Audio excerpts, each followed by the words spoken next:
मेरे अजीज़ दोस्तों, मैं गुड्डू आपके अपने यूट्यूब चैनल पर खैर मकदम करता हूँ, इस्तकबाल करता हूँ। उम्मीद करता हूँ कि आप तमाम खैर व आफ़ियत से होंगे और खुश व खुर्रम ज़िंदगी गुजार रहे होंगे।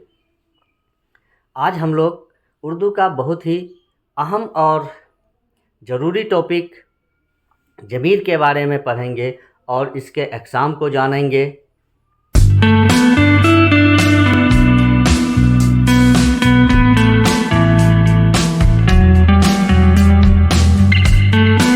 चलिए आज शुरू करते हैं और जानते हैं कि ज़मीर किसे कहा जाता है। ज़मीर वह लफ्ज़ है जिसका इस्तेमाल इस्म के बदले में किया जाता है, और इस्म के बदले में जब ज़मीर का इस्तेमाल करते हैं तो उस जुमले में एक रवानी और ख़ूबसूरती पैदा हो जाती है। इसको मिसाल से समझते हैं। जैसे एक जुमला हम पढ़ते हैं पूरा।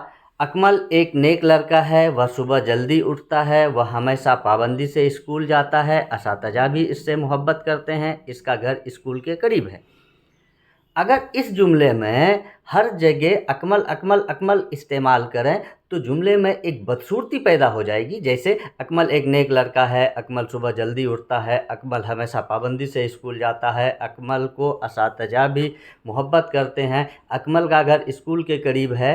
तो हर जगह अकमल अकमल अकमल ये जुमले में एक बेरवानी पैदा करती है और इसके खूबसूरती को ख़त्म कर देता है। इसलिए उसके जगह पे हम लोग इस्तेमाल करते हैं वह, यह, जिस।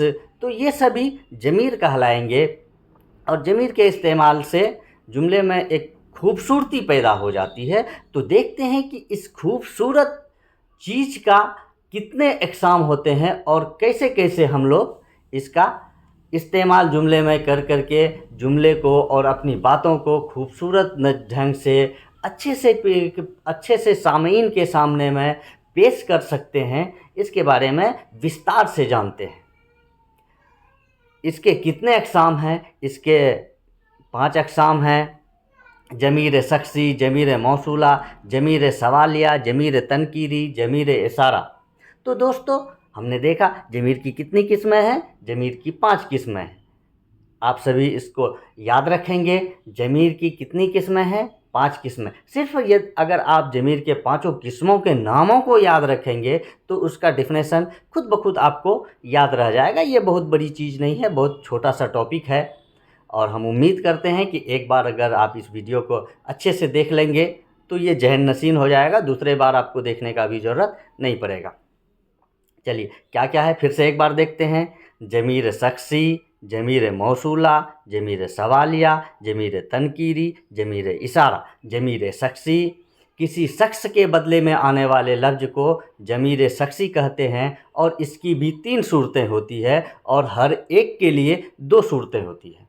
यानी 3 का वाहिद, गायब, हाजिर, गायब और मुतकल्लिम।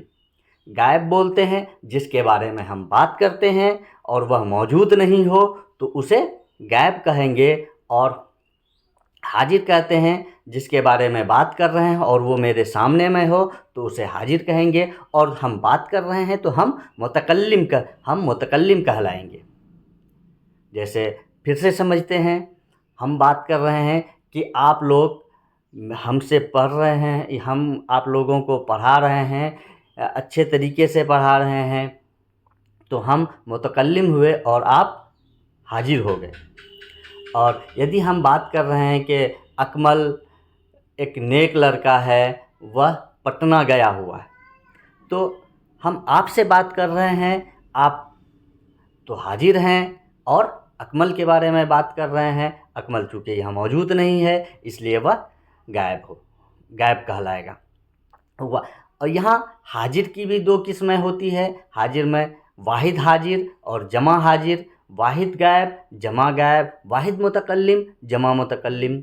वाहिद गायब के लिए इस्तेमाल होता है वह, और जमा गायब के लिए वे सब, वे या वह। वाहिद हाजिर के लिए तू। हम लोग कहते हैं कि तू एक नेक लड़का है, तो ये जमा हाजिर हो। वाहिद हाजिर है, तू नेक लड़का है। जमा हाजिर तुम, तुम ये जमा के लिए इस्तेमाल होता है। तुम लोग अच्छे लड़के हो, तो यहाँ चूँकि हम लोग तुम लोग लड़के बोल रहे हैं तो मतलब एक से अधिक है, इसलिए ये जमा हाजिर हो जाएगा। वाहिद मुतकल्लिम मैं और जमा मुतकल्लिम हम। मैं अच्छा हूँ, वाहिद मुतकल्लिम हम अच्छे हैं। यहाँ हम सभी के बारे में बात कर रहे हैं, तो जब बोलने वाला एक से अधिक हो तो वह जमा मुतकल्लिम कहलाएगा। अब ज़मीर की हालतें देखते हैं।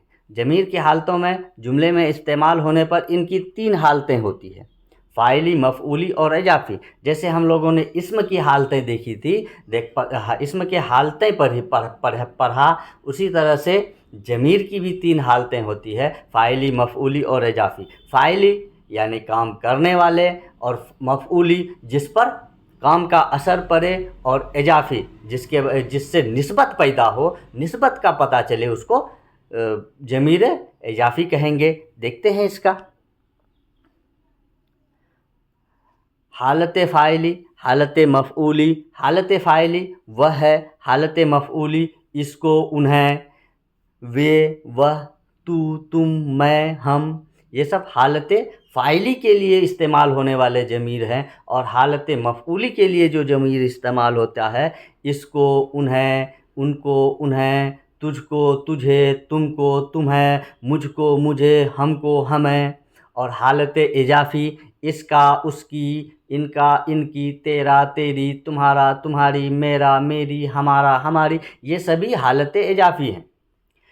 हालत फ़ाइली फिर से समझते हैं। हालत फ़ाइली काम करने वाले ज़मीर को हालत फ़ाइली कहेंगे, और जिस पर काम का असर पड़े उसे हालत मफ़ऊली कहेंगे, और जिससे निस्बत का पता चले उसे हालत इजाफ़ी कहते हैं। इन 3 सूरतों में जो शख्स बात करता है उसे मुतकल्लिम कहते हैं, और जिससे बात की जाती है उसे मुखातिब कहते हैं, और जिसके बारे में गुफ्तगू की जाती है उसे गायब कहते हैं। और दूसरा किस्म है ज़मीर मौसूला। वह ज़मीर जो इस्म की जगह इस्तेमाल हो, मगर इसके साथ हमेशा एक जुमला होता है जिसमें इसी इस्म के बारे में कुछ कहा जाता है। जैसे वह तालिब इल्म जिसका दाखिला हुआ बड़ा ही जहीन है, तुम्हारा दोस्त जो अरब में बरसरे मुलाजिमत है, अच्छी तनख्वाह पा रहा है। इन जुमलों में जिसका और जो, तुम्हारा, जो जमाइर मौसूला हैं, जो अपने पहले आने वाले इस्म तालिब इल्म और दोस्त के लिए इस्तेमाल किए गए हैं।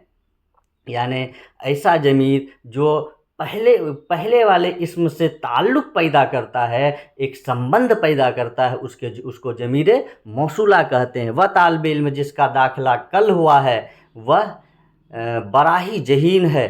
तो यहाँ पर पहले जुमले का ताल्लुक़ दूसरे जुमले से पैदा हो रहा है, इसलिए ये ज़मीर मौसूला होगा। तुम्हारा दोस्त जो अरब में बरसरे मुलाजिमत है, कहाँ मुलाजिमत कर रहा है? अरब में। और क्या कर रहा है? और कौन है? पहला जुमला का तुम्हारा दोस्त, पहला जुमला तुम्हारा दोस्त, और ये दूसरे जुमले से जुड़ा हुआ है जो अरब में मुलाजिमत कर रहा है। तो ये ज़मीर जो होगा ये ज़मीर मौसूला होगा, यानी पहला का दूसरा से संबंध स्थापित करता है, तो इसे ज़मीर मौसूला कहते हैं। अब तीसरा देखते हैं ज़मीर इस्तिफ़हामिया। क्या तीसरा है? ज़मीर इस्तिफ़हामिया। ज़मीर इस्तिफ़हामिया को ज़मीर सवालिया भी कहते हैं। यह 2 हैं, कौन और क्या? ज़मीर सवालिया नाम से ही पता चलता है, यानी इसमें किसी तरह का सवाल पैदा हो, सवाल किया जाए, तो उसे ज़मीर इस्तिफ़हामिया कहते हैं। और ये 2 ही होते हैं, कौन और क्या। ज़मीर याद रखेंगे दोस्तों, ज़मीर इस्तिफ़हामिया क्या कितना है? 2, कौन और क्या। कौन शख्स के लिए, कौन का इस्तेमाल शख्स के लिए हमेशा हम लोग करते हैं, और क्या चीज़ों के लिए, जो गैर जानदार चीज़ें होंगी उसके लिए क्या का इस्तेमाल करते हैं।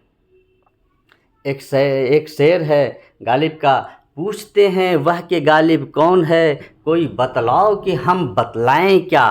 पूछते हैं वह के गालिब कौन है, कोई बतलाओ कि हम बतलाएं क्या। इस पहले शेर का संबंध दूसरे शेर से, पहले संबंध शेर का निस्बत दूसरे से जाहिर हो रहा है। पूछते हैं, कौन पूछ रहा है? गालिब, कि कोई बतलाओ कि हम बतलाएं, कोई बतलाओगे कि हम खुद बतलाएं कि गालिब कौन है? तुम्हारे हाथ में क्या है? किसने किसको, किससे किससे वगैरह भी ज़मीर इस्तिफ़हामिया की मिसालें हैं। किसने देखा, किसको बुलाऊं वगैरह। ये किसको, अगर हम बोलते हैं किसको बुलाऊं तो यहाँ पर भी सवाल पैदा हो रहा है। तो ये सभी ज़मीर इस्तिफ़हामिया होंगे। ज़मीर इस्तिफ़हामिया जिस ज़मीर से बार जानते हैं, ज़मीर इस्तिफ़हामिया जिस ज़मीर से सवाल पैदा हो, सवाल पूछा जाता हो, उसे ज़मीर इस्तिफ़हामिया कहेंगे। अगला है ज़मीर तनकीरी। वह ज़मीर है जो गैर मुअय्यन शख्स या चीज़ के बदले में आए। यह भी दो है, कोई शख्स के लिए और कुछ चीज़ के लिए।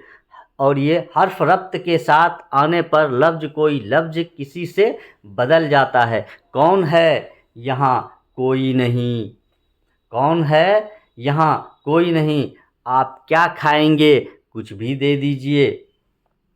यहाँ अगला हमारा है ज़मीर इशारा। वह ज़मीर है जो इशारा, नाम से पता चल रहा है कि इशारा किया जा रहा है। ऐसा ज़मीर जिससे किसी चीज़ के तरफ या किसी शख्स के तरफ इशारा किया जाए तो उसे ज़मीर इशारा कहते हैं। वह ज़मीर है जो किसी चीज़ की तरफ इशारा करने के लिए हो, जैसे यह, वह।